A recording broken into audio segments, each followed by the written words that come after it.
He had 13 in this game. Right now, let's go back to Staples Center. LeBron James speaking with Chris McGee in the media.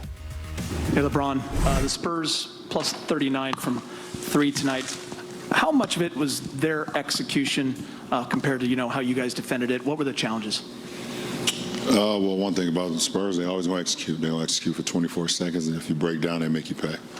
And they've been one of the hottest teams in the league over the last 10 games. They've been playing exceptional basketball, and they every mistake that we had, every breakdown we had, they made us pay for it.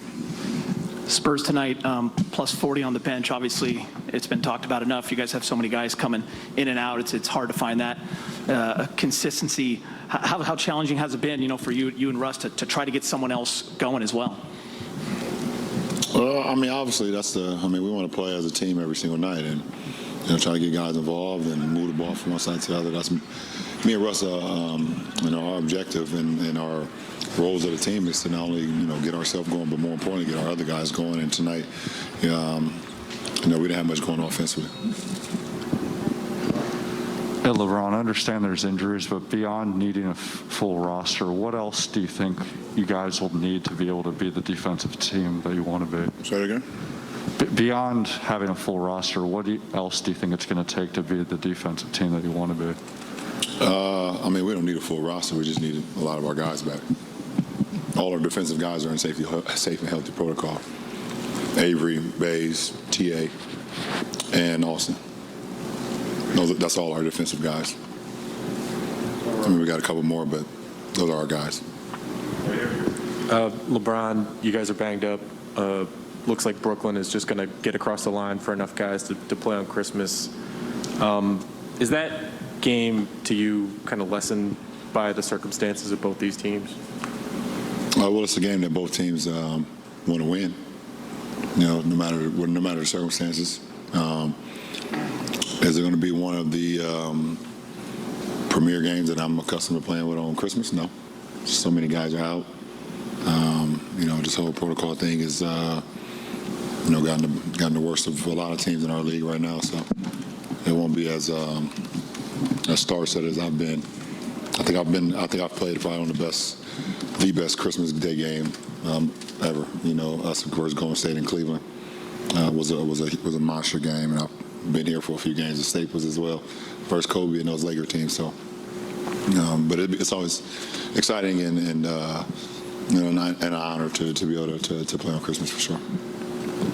LeBron, you've talked a lot over the course of your career about the challenges and embracing challenges and problem solving kind of on the fly. It seems like it's a part of the game that you really enjoy.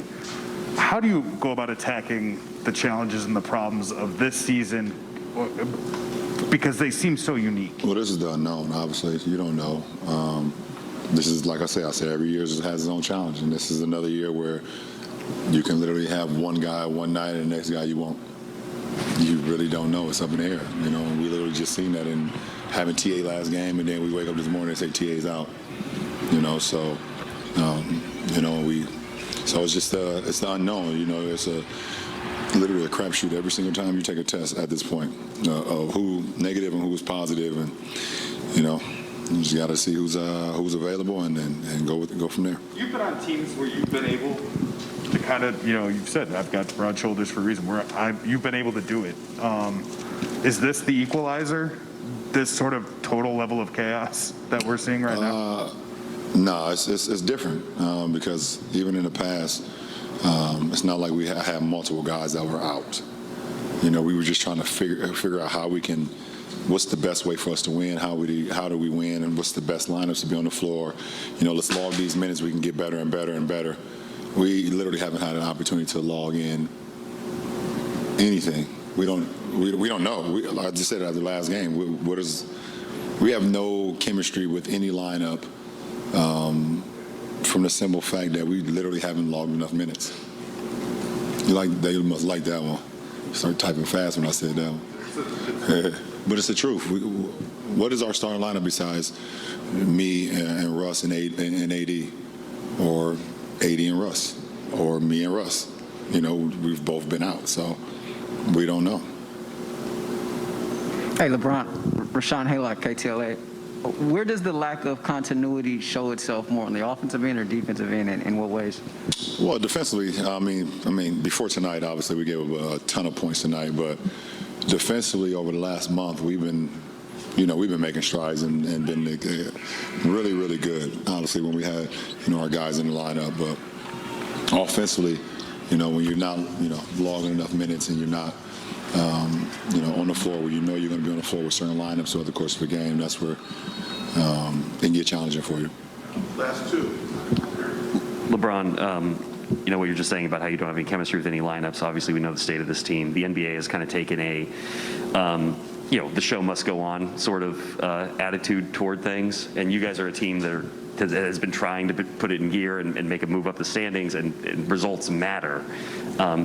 Can results matter right now, given where you guys are? Is this just sort of a survival sort of stage? And how do you look at I've literally been saying it's survival of the fittest at this point. Like I said, it's just the unknown, man. Listen, we're just without so many. We have our head coach as well, so that's another leader to our group, another bunch. So it's survival of the fittest, and hopefully everyone is doing what they need to do by stand. But literally, that's all we just come to the facility and go home. It's not like people have been out and about right now, and we're just getting these, positive tests. And, knock on wood. I hope I don't run into it again. But it's really the unknown. You don't know where it's coming from. You don't know where it's at, and just try to stay as healthy as possible. Last question, Zoom, David Vanderman. Hey, LeBron, you've had some bad luck with injuries over the last couple of years, and you've been able to push back to be the productive player we're accustomed to seeing. But you haven't had a torn Achilles. Kevin Durant, what he's been able to accomplish for the Nets. No damn wood. Is that wood on the back of your computer? Is that wood on the back of it? Okay. I'm sorry, NBA, no curse. After that question, I have to say, don't hit me with just a severe injury. I got you. Go ahead.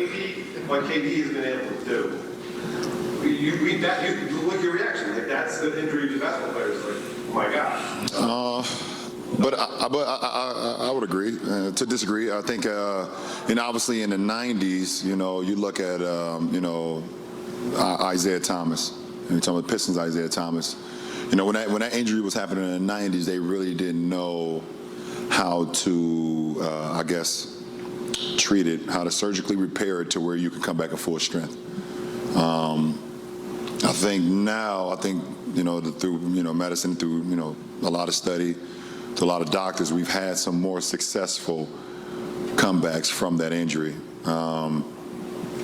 And when if it was one or two or three, a few guys in this league that if they had that injury, I would believe that they would come back at full strength. I think there was never any doubt from myself or anybody in this league. Maybe KD, maybe early on, because it's just that injury. But I think once he got going and once he started seeing the improvement, I don't think it was any doubt that he would come back in full strength. I heard there was only really one group of people that had any doubt on him coming back full strength. I'm not going to name them. I'll let you guys do that research. But other than that, no, there was zero doubt that I knew he would come back at full strength. I mean, it's not like, he's not a guy who carries a bunch of muscle and a bunch of weight on his body, very, slender and slim. And so it's like it wasn't much pounding going on that particular area that he had to worry about. And he doesn't look like someone that sits around and doesn't take care of what he needs to take care of. So it was never a question about KD coming back from any injury. That's just the player and the person that he is.